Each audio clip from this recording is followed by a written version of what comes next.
Voilà, merci à vous de nous avoir rejoints.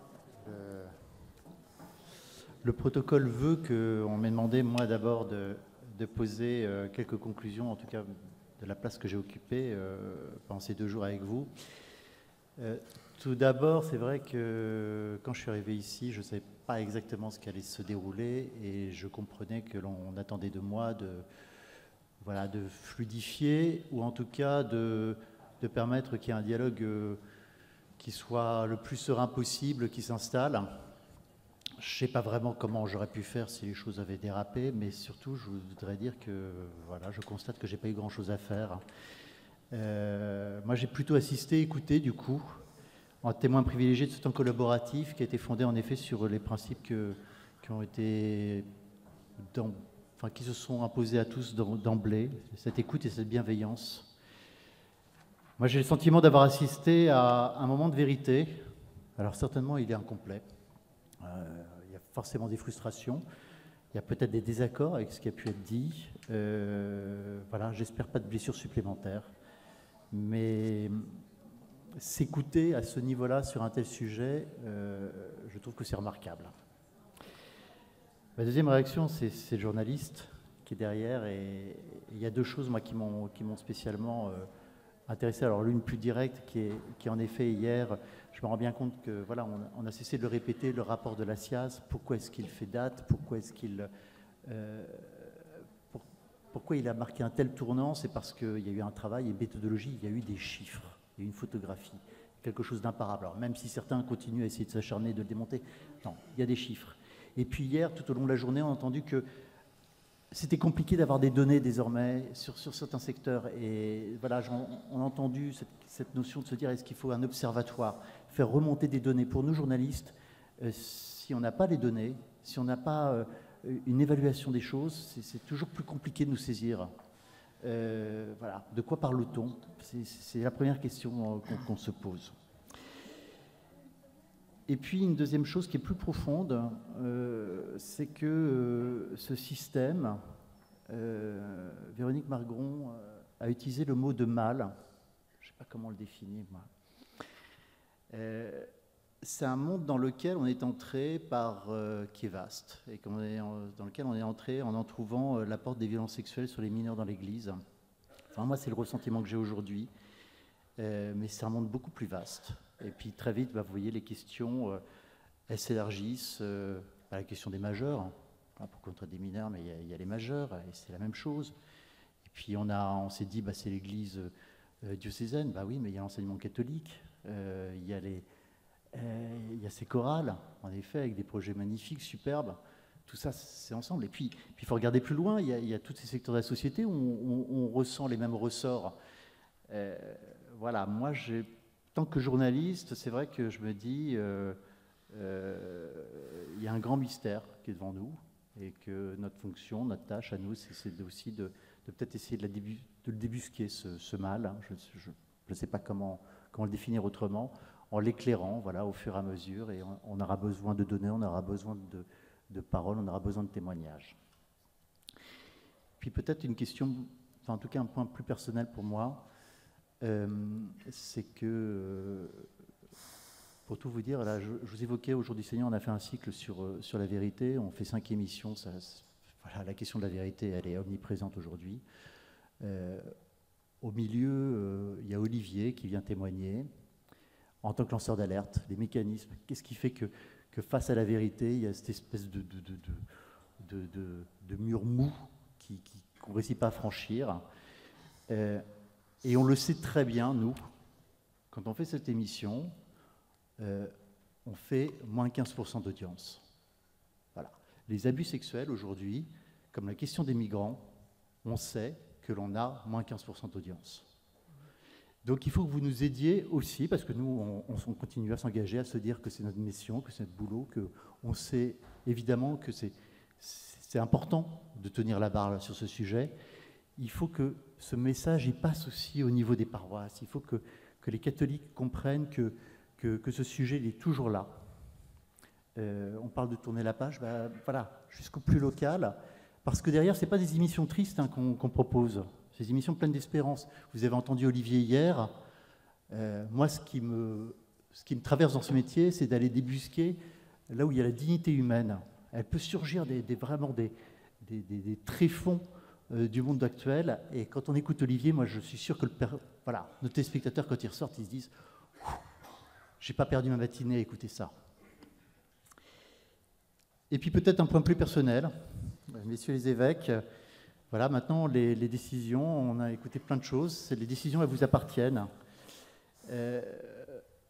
Moi, j'ai grandi avec un grand-père qui est décédé très tôt, et j'ai un grand-oncle qui l'a remplacé, c'est sa figure tutélaire, voilà, c'était un grand-oncle, vraiment sa famille, il a veillé, il était important.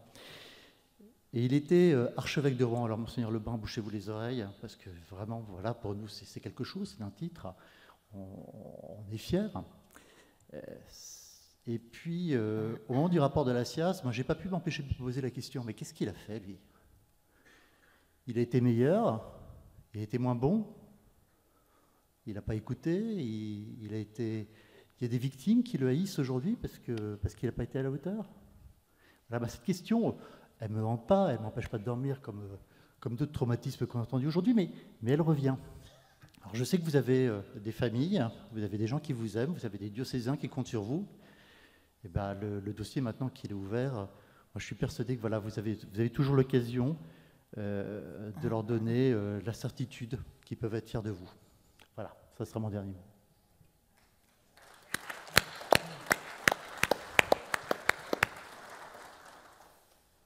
Bonjour à tous et à toutes. Mon carême a commencé il y a quelques mois quand Éric de Moulin-Beaufort m'a invité à cette assemblée et que j'ai accepté. Puisqu'assez vite, je me suis dit, pour m'adresser à vous, pères évêques, mais plus largement, il fallait que je reconnaisse cette exhortation de l'Évangile, « Aimez vos ennemis ». Je ne pense pas compter des ennemis parmi les évêques, au sens où des évêques me haïraient, mais certains d'entre vous, pour moi, ont fini par devenir des ennemis. Alors que je ne le souhaitais pas, j'ai plutôt un amour de l'Église, confiance de l'Église, malgré ce qui m'est arrivé dans mon enfance. Et puis je suis jésuite, religieux. Mais à force d'entendre, et de plus en plus en fait, des victimes qui m'envoient des emails, qui trouvent mon téléphone, c'est 3 à 5 par semaine.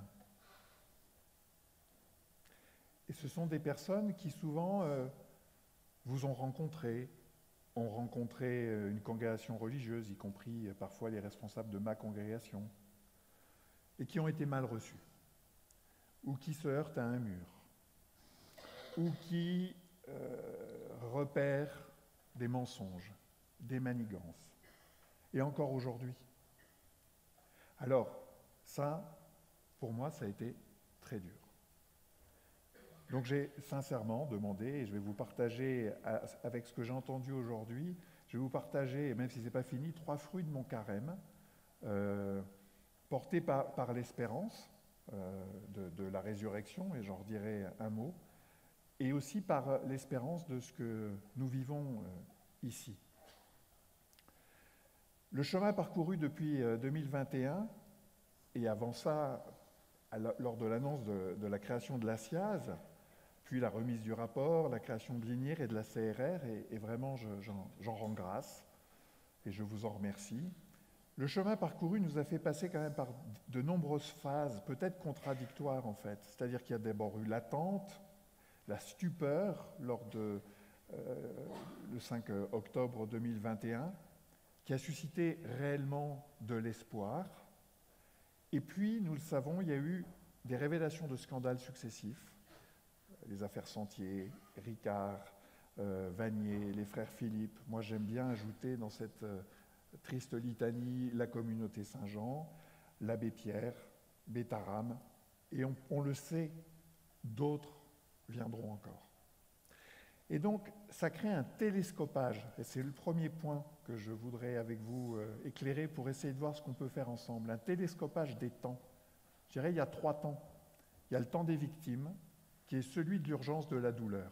Vous savez, quand on a mal, si vous avez une rage de dents, quand on ne dort plus, ce qu'on souhaite, c'est mettre fin à la souffrance. Et les victimes sont malheureusement des souffrants chroniques. Donc, ils ont appris au fur et à mesure du temps que mettre fin à la douleur sera impossible. Mais qu'au moins elle puisse être diminuée et que surtout elle ne soit pas augmentée par d'autres mensonges, manigances, atermoiements. Donc il y a ce temps des victimes qui est un temps de l'urgence et qui peut être compris par vous, chers évêques, et je le comprends vraiment, comme un temps d'impatience, voire comme de la malveillance. On nous en veut avec tout ce qu'on fait déjà, et ce n'est pas juste. Et donc, vous voyez comment le même temps est vécu d'un côté comme l'urgence, de l'autre côté comme de l'impatience, et on peut reprocher l'impatience. Et je me disais, c'est une invitation que je me permets de vous faire. Outre les mesures juridiques, canoniques, qui sont essentielles, il ne s'agit pas maintenant de les minimiser, mais l'élémentaire humain de la rencontre, de l'accueil, et ça passera par « je ne sais pas comment m'y prendre ». Nous sommes courts en moyens. Reconnaître une part d'impuissance dans votre action aidera beaucoup plus les victimes qu'un, comme on dit, un pieux mensonge ou qu'une promesse qu'on sait ne pas pouvoir tenir. Voilà. Cette sollicitude pastorale, elle va passer, comme on l'a entendu pendant ces jours-ci, par la reconnaissance assez humble que vous avez une crosse et une mythe, mais vous n'avez pas, en tout cas, j'ai jamais vu, de baguette magique. Eh bien, dites-le, mais accueillez les personnes. Vous savez, dans le livre de Job, et on l'a entendu à nouveau ce matin, à ses amis qui lui cassent les oreilles avec ses conseils, il les fait taire en disant « Écoutez-moi et vous me consolerez ». Voilà. Et puis, il y a un troisième temps avec lequel le temps ecclésial se télescope, qui est le temps de la société. Alors, on l'a évoqué aujourd'hui, on est entré dans cette phase MeToo. On est aussi, on le sait, dans une société qui guette l'Église à chacun de ses faux pas. C'est aussi un temps où, on vient de l'entendre, il y a eu une démultiplication des recherches, de la connaissance, des traumatismes sur les violences sexuelles en général, celles des enfants. J'aime beaucoup reprendre l'expression d'une sociologue que beaucoup d'entre vous n'aimez sans doute pas beaucoup, puisqu'il s'agit d'Irène Théry. Mais Irène Théry, pour caractériser le mouvement MeToo, elle parle d'une condition partagée. Et je trouve que c'est très fort de l'entendre. Personne n'a envie de réclamer d'être victime. Il y a eu un colloque il y a quelque temps qui mettait en cause la victimisation générale dans la société, oui, bien sûr. Mais vous savez, je connais peu de gens qui sont heureux de se dire victimes. Voilà. Donc, condition partagée. Alors, c'est vrai qu'aujourd'hui, et ça peut être difficile à entendre, mais il nous faut, et je me mets dans le nous, je suis membre d'un ordre religieux et de l'Église, il nous faut accepter que non seulement nous ne sommes plus crédibles, mais que nous n'avons pas le droit de revendiquer la crédibilité. Nous n'en avons plus le droit. Et que si nous voulons être crus, il faut donner des garanties chiffrées, objectives de notre action. Et pas simplement rassurer les peuples en disant « rassurez-vous, nous faisons ce qu'il faut ». Non. Le dire, donner quelques chiffres. Il ne s'agit pas de multiplier les statistiques, mais d'objectiver. Car nous ne sommes plus en position d'exiger la confiance, alors même, et Jean-Marc Sauvé l'a redit ce matin, qu'il est vrai que l'Église fait ce que beaucoup d'autres ne font pas. Mais nous ne pouvons pas le revendiquer. Pas de nous-mêmes. Ce n'est pas possible. Et ça fait partie des télescopages. On en souffre. Eh bien, je crois que le christianisme, c'est le deuxième point sur lequel je voudrais insister, nous donne les ressources spirituelles pour affronter la souffrance, y compris l'injustice, non seulement pour les victimes, mais pour l'institution, qui est aussi en partie responsable des injustices. Alors, je voudrais en fait reprendre ce mot de réparer, et le faire jouer avec un autre mot que Isabelle Le Bourgeois nous a appris à reconnaître aussi, qui est l'irréparable. Alors heureusement, nous avons entendu les chemins de réparation qui existent Et ils sont réels. Et quel témoignage, oui, de dignité, de vivant on a eu encore pendant ces journées-là. Mais je crois qu'il nous faut tous reconnaître que face aux agressions sexuelles en particulier, c'est vrai d'autres types d'agressions, il y a de l'irréparable. Et en prendre cause, en prendre conscience et l'accepter, en prendre acte, merci. C'est pas parce que les victimes prieraient pas assez, comme un jour, gentiment, quelqu'un me l'a écrit en envoyant un mail, mais si vous priez plus, vous seriez guéri. Bon, je suis retourné à la chapelle. Il y a de l'irréparable. La foi chrétienne, l'éclair, c'est irréparable. Et vous savez ce dont je vais parler, des stigmates. Le Christ, ça m'a toujours beaucoup étonné d'ailleurs. Pourquoi Jean, c'est le seul à en parler, fait apparaître le Christ avec des stigmates? On pourrait le dire autrement, et c'est ça que je veux vous dire, parce que ça vient toucher à la question de la mémoire dont Véronique nous a parlé, ou nous parlera. Dans l'anamnèse chrétienne, nous ne disons pas « nous proclamons la résurrection ». Nous annonçons ta mort et nous proclamons ta résurrection. Dans le credo, on ne croit pas à la résurrection. Nous croyons en Jésus mort et ressuscité, et on rappelle la passion. On rappelle qu'il a été torturé. Donc il y a une séquence centrale dans la foi chrétienne qui est passion, mort, résurrection. Et on sait combien le Christ, avec ses apôtres, a eu du mal. Donc moi je comprends qu'on ait encore du mal. Mais si on gomme passion et mort pour simplement se concentrer sur résurrection, on n'aidera pas. Tous les croyants, on ne sera pas dans la foi chrétienne. Et donc, nous avons les ressources pour faire en sorte que ceux qui sont témoins de torture, et on l'a entendu ce matin, ce n'est pas une image, ce n'est pas une exagération, ceux qui sont passés, ceux pour qui la mort continue à faire leur œuvre en eux, mais ils ont toute leur place dans l'Église. Hein. Et c'est vraiment cela que je veux dire, c'est-à-dire n'ayons pas honte. Et c'est le troisième mot et je m'arrêterai là-dessus. N'ayons pas honte des victimes. On entend beaucoup, et Monseigneur de Moulin-Beaufort, ici même en 2021, l'a dit, et c'était capital, nous avons honte. Le risque, c'est que ça devienne un élément de langage, et je ne remets pas en cause la honte que vous éprouvez, mais je me suis repenché sur la tradition spirituelle. J'ai relu des sermons de Saint-Bernard, les sermons sur le psaume 90. Vraiment, je vous le recommande, il fait 150 pages. Mais franchement, il y a de quoi se nourrir. Et plus bref, vous excuserez de faire référence à la tradition dont je viens, Ignace de Loyola parle de demander la grâce de la honte. En quoi ça peut être une grâce? Alors Ignace fait tout de suite une distinction, il dit « Oh, la grâce, ça peut d'abord être un obstacle. Si la honte, elle vient du désir mondain de paraître. » Et je me suis dit, si notre honte, on a honte parce que l'image de l'Église est salie, alors ça, c'est encore une réaction mondaine. La honte qu'il faut demander, à éprouver, et dans laquelle demeurer, c'est la honte qui va conduire à la reconnaissance que j'ai un désir de faire quelque chose. Vous savez, c'est ça le chemin de la vie spirituelle, je ne vous apprends rien.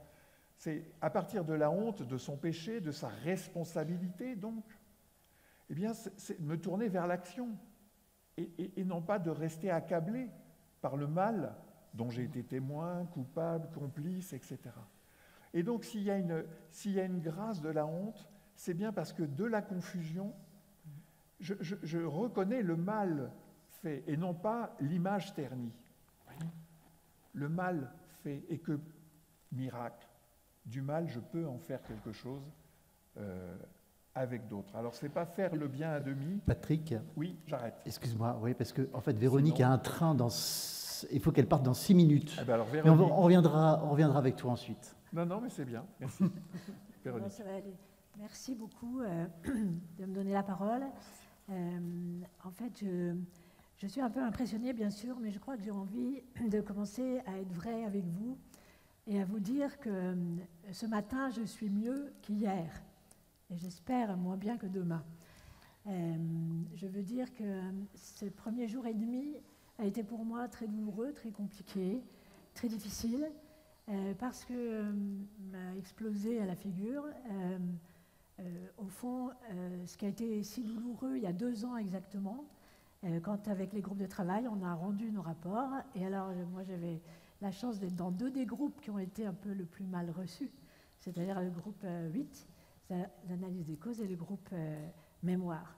Du coup, je ne pensais pas que hier, je serais en si grande difficulté par rapport à vous, particulièrement les évêques, et moi, les autres personnes, un peu que je voyais comme des ennemis, comme tu as dit.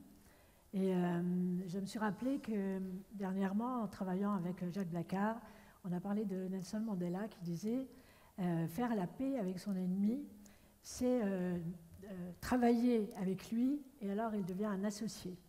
Donc aujourd'hui, je vous vois peut-être un peu plus comme associé que comme ennemi, mais ce n'est pas que je le souhaite, que je le veux, c'est que ça se trouve comme ça. Et hier, j'étais en grande difficulté par rapport à ça. Bon. J'étais aussi en une autre grande difficulté, même plusieurs, par rapport à, je voudrais parler des dégâts et des conséquences spirituelles. Par exemple, hier, à la chapelle, je suis rentrée, au bout de 3 minutes, je suis ressortie. Mais je ne pouvais pas physiquement rester. Je me sentais si oppressée parce que l'espace était petit.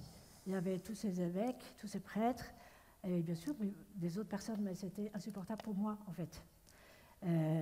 Donc je suis restée, comme bien souvent, à la porte. Alors j'avais dit à Michel que je voulais écouter son homélie, donc je suis restée, mais j'étais à la porte. Et en fait, si souvent, je me sens à la porte. Et je ne savais pas avec qui je vais communier. Parce que pour moi, les mains qui m'ont agressée, qui m'ont sali, qui me touchaient dans ma culotte, m'ont donné la communion pendant de nombreuses années. C'était les mêmes mains. Mais non seulement ça, j'ai appris il n'y a pas très longtemps que c'est aussi les mêmes mains qui m'ont baptisée. Alors vous voyez, aujourd'hui, une sorte, peut-être on pourrait oser dire, comme l'ACAT l'a fait pour moi, une sorte de torture de l'âme, c'est de vouloir communier, mais de ne pas pouvoir en fait, ou alors de trouver toujours des chemins, des petites portes sur le côté pour y arriver. Ça, c'est une souffrance spirituelle qui est immense, qui ne trouve pas beaucoup les mots pour se dire. Et je crois qu'on n'a encore pas bien mesuré ça. Les mêmes mains qui vous touchent, qui vous salissent, qui vous ont baptisé, qui vous donnent la communion. En fait, il y a quelque chose qui n'est juste pas possible. Je dis, je cours après mon baptême, parce que pour moi, mon baptême, il a été souillé. Alors ce matin, Jean-Marc, il a dit un gros mot, il a dit, tout le monde dit, c'est dégueulasse. Alors moi, quand j'étais plus jeune, je ne disais pas de gros mots, je disais dégoûtant. Je disais tout le temps, c'est dégoûtant. Tout était dégoûtant. Je devais tout le temps laver tout parce que c'est dégoûtant. À tel point qu'une amie, quand j'avais mes enfants petits, me disait, mais arrête de dire tout le temps dégoûtant, tes enfants ils vont savoir dire dégoûtant avant de savoir dire maman. Ça m'avait choquée, hein, mais je n'avais pas compris pourquoi. Mais aujourd'hui, je me dis oui.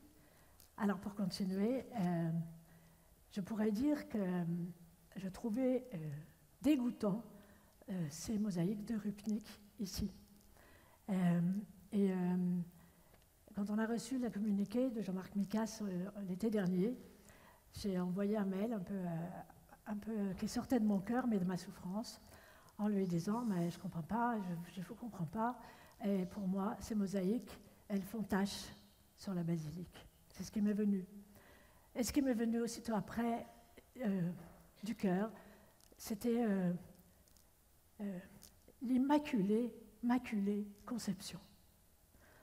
Excusez-moi si c'est violent, mais pour moi, quelque chose est maculé, et comme mon baptême, et comme moi j'ai été maculée. Et peut-être aujourd'hui, le cadeau que je reçois à Lourdes, c'est celui-là, que Marie, que vous dites immaculée, elle me fait comprendre que quelque chose qui est immaculé ne peut pas être maculé. Ça ne peut pas aller. Et peut-être c'est son cadeau, parce que moi, pendant longtemps, je lui en ai voulu. Parce que moi, j'ai été abusée ici. Alors, je disais, la Marie de Lourdes, qu'est-ce qu'elle a fait? Pourquoi elle ne m'a pas protégée? Pourquoi il y a des miracles à Lourdes et puis aussi des abus sous son nez? Alors, j'avais un petit contentieux avec elle. Peut-être aujourd'hui, on va se réconcilier, enfin,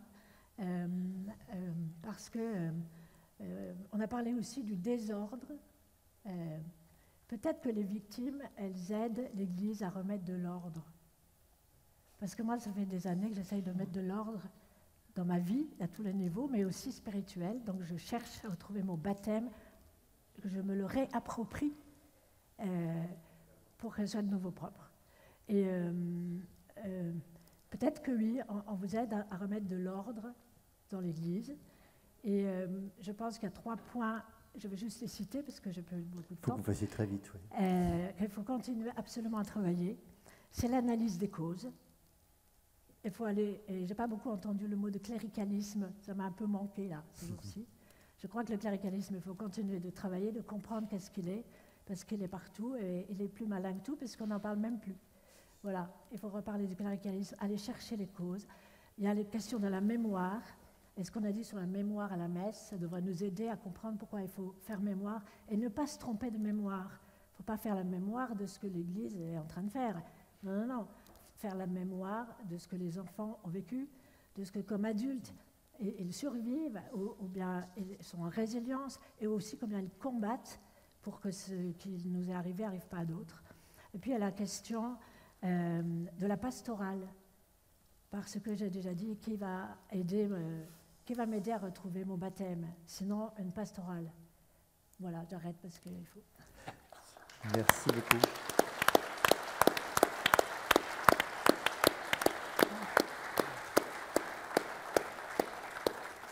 Véronique, je pense qu'il vaut mieux que carrément vous leviez dès maintenant. Ah ben, en tout cas, merci. Grand merci. Rentrez vite.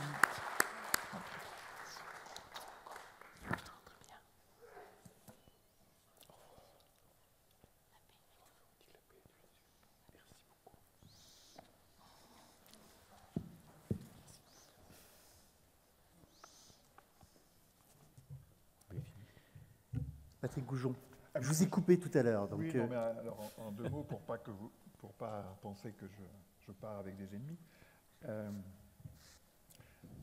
Juste un point, en reprenant avant, pendant la Passion, ou ce qui conduit cette parole du Christ, je préfère dire devant Pierre plutôt que à Pierre. Puisque précisément, ce n'est pas à Pierre qu'il parle. Vade retro, Satanas. C'est au Satan qu'il parle, devant Pierre. Parce que le Satan a pris Pierre, l'esprit diviseur, celui qui fait que du sein même des plus proches des apôtres, Pierre sort son sabre, son épée, son glaive, pour trancher l'oreille de ceux qui va arrêter, de celui qui vient arrêter Jésus. Il y a un désir chez nous tous de défendre le Christ et l'Église. Mais ce n'est pas par la violence. Ce n'est pas par ce qui va alimenter la violence. Quand le Christ va l'arrêter, c'est vraiment, de même qu'il aura dit sur le chemin, vade retro, Satanas, c'est pour nous dire à chacun d'entre nous, dans notre désir de faire connaître le Christ, qu'on peut toujours être pris par la tentation de Saint-Pierre. Et vraiment, et sincèrement, je prie pour vous, évêques, de ne pas être pris par cette tentation de Saint-Pierre. Mais ce n'est pas parce que c'est la tentation des évêques, c'est la tentation de tous. Parce que nous aimons le Christ, nous aimons son Église, nous voulons la défendre, ne nous trompons pas des moyens de la défense, et jamais ça ne peut passer par la violence. Et ça fera souffrir Pierre. Voilà, en tout cas, je ne pensais jamais, quand Éric de Moulin-Beaufort m'a invité, je ne pensais jamais que j'aurais l'occasion de parler à l'Assemblée des évêques et à vous tous, simplement pour témoigner de ce chemin incroyable qui a déjà commencé et qu'il nous faut poursuivre, mais simplement avec les vertus de l'Évangile, et y compris avec cette béatitude qui nous laissera toujours insatisfaites, heureux ceux qui ont soif de justice. Merci.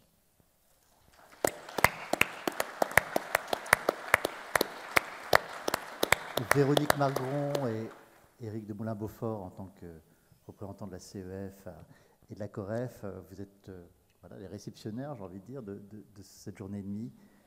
Le mot de la fin. Juste 3 mots. Tout d'abord, un immense merci à Monseigneur Éric de Moulin-Beaufort pour cette invitation au secrétariat général et au-delà de cette invitation pour notre coopération durant toutes ces années si douloureuses, je crois, nous pouvons dire depuis notre modeste place. Donc vraiment, merci infiniment et merci pour la confiance qui, je crois, nous a permis d'avancer, maladroitement, sans doute pauvrement, mais en tout cas, j'espère d'avancer. La deuxième chose, je reprendrai ce que disait Marie dans la table ronde ce matin et ce qu'évoquait Véronique à l'instant sur le récit. Il me semble qu'une journée et demie comme celle-ci remet à l'endroit le récit de l'Église en nous mettant face à face avec le mal commis dans notre Église, hier, aujourd'hui peut-être, en tout cas avec ce mal commis, et que c'est cela le premier des combats, c'est d'être face à face et de remettre ce récit à l'endroit pour qu'on ne puisse pas faire demain comme si tout cela était terminé ou comme si tout ça était dépassé ou était si vieux. Non, c'est bien maintenant et aujourd'hui. Et le troisième mot, c'est de dire nous avons entendu tous ces jours et depuis toutes ces années combien il y a eu une conspiration du silence, une conspiration même de la silenciation des victimes, de leurs proches, de lanceurs d'alerte, etc., etc. Il me semble que cette journée et demie qui vient à la suite de ce que nous avons essayé de commencer à faire les uns et les autres, les uns avec les autres, et j'espère pas sans les autres, c'est de dire qu'il y a peut-être une autre conspiration qui est justement la conspiration contre le mal. Et il me semble que cette journée et demie marque un avant et un après. Et que, voilà, comme d'une certaine manière, beaucoup plus modestement bien sûr, mais comme l'a été le 5 octobre 2021, il y a des dates, des circonstances que, quelle que soit la volonté, parfois la mauvaise volonté, nous ne pourrons pas oublier, et c'est tant mieux. Alors simplement, merci à tous et merci à Éric de Moulin-Beaufort tout particulièrement.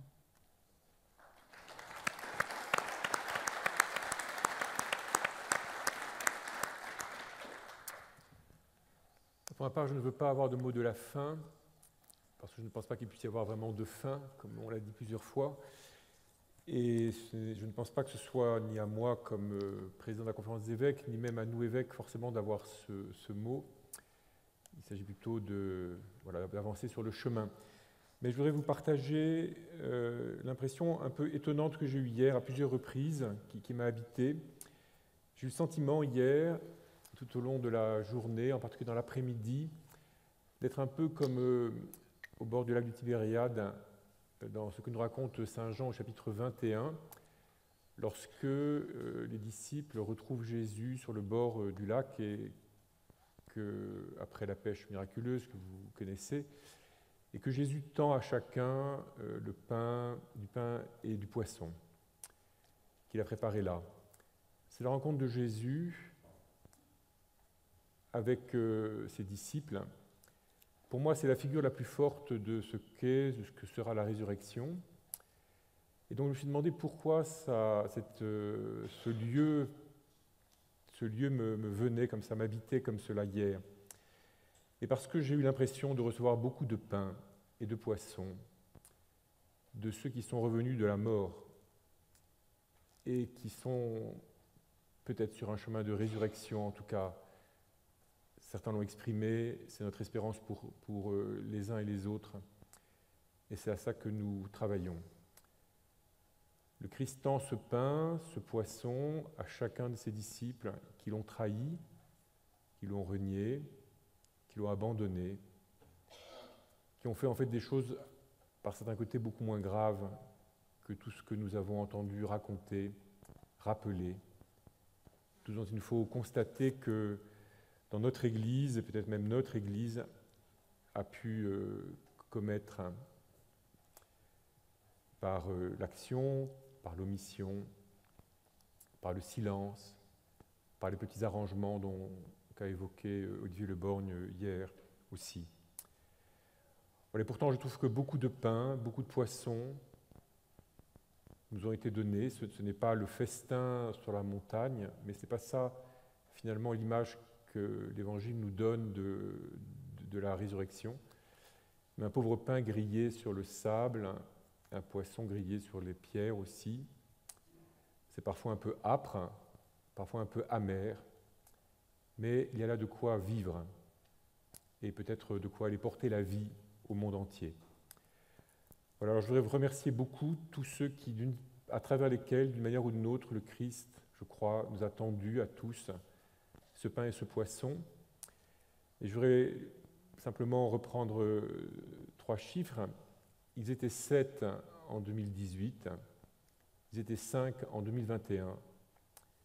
Et aujourd'hui, il y a eu pendant ce jour et demi, plusieurs collectifs de personnes victimes qui sont venus.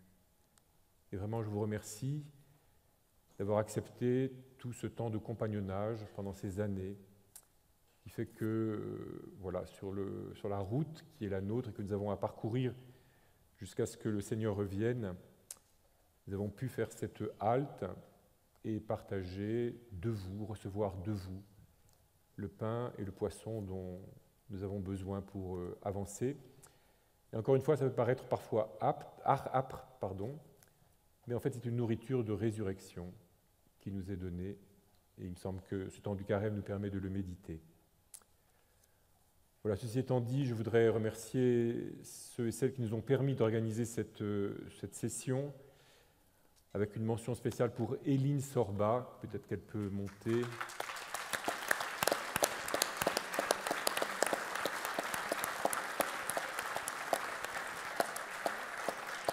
Elle n'apparaît pas, Éline. Éline est très douce, elle est très discrète, mais visiblement, elle a une volonté de faire pour organiser ce genre d'événement. Voilà, je voudrais remercier aussi évidemment Julien, Anne-Syria et toutes les équipes logistiques de notre conférence qui ont travaillé énormément, mais comme à chaque assemblée, avec toute la créativité dont ils sont capables et dont nous leur sommes très redevables. Je vais remercier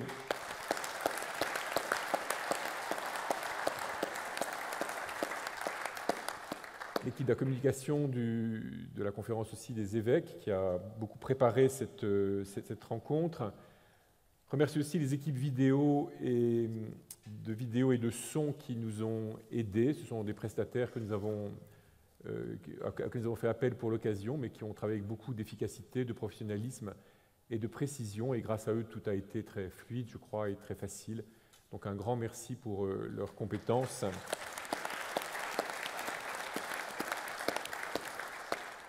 Je pense qu'une des bonnes idées de cette session, c'était de l'organiser ici, à la Cité Saint-Pierre. Et donc nous pouvons remercier le Secours catholique et ses équipes en particulier d'accueil, de restauration, dont nous profiterons encore tout à l'heure. Et de façon générale, tous ceux qui rendent possible l'existence de ce site et l'accès à ce site.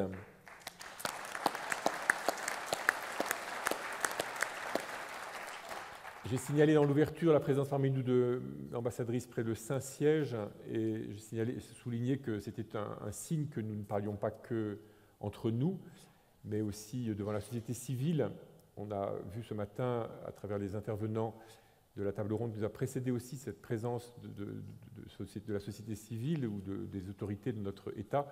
Je voudrais souligner la présence parmi nous du Bureau central des cultes aussi, qui est un partenaire important de notre vie ecclésiale en France, et je les remercie d'avoir fait le déplacement jusqu'ici.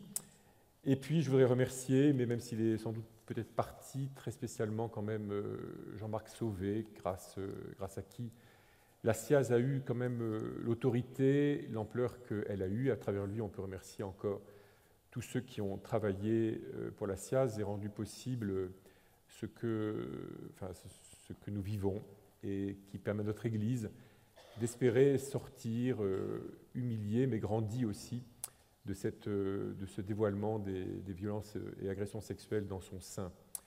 Voilà. Et puis un grand merci à Éric Caillé, qui a, comme à tous les journalistes qui ont animé les tables rondes, mais merci d'avoir accepté d'assurer le fil rouge, fait ce pari que c'était possible et qu'on ne vous mettrait pas dans une situation impossible. Et merci de ce que vous avez dit à l'instant. Voilà. Et puis merci à vous tous.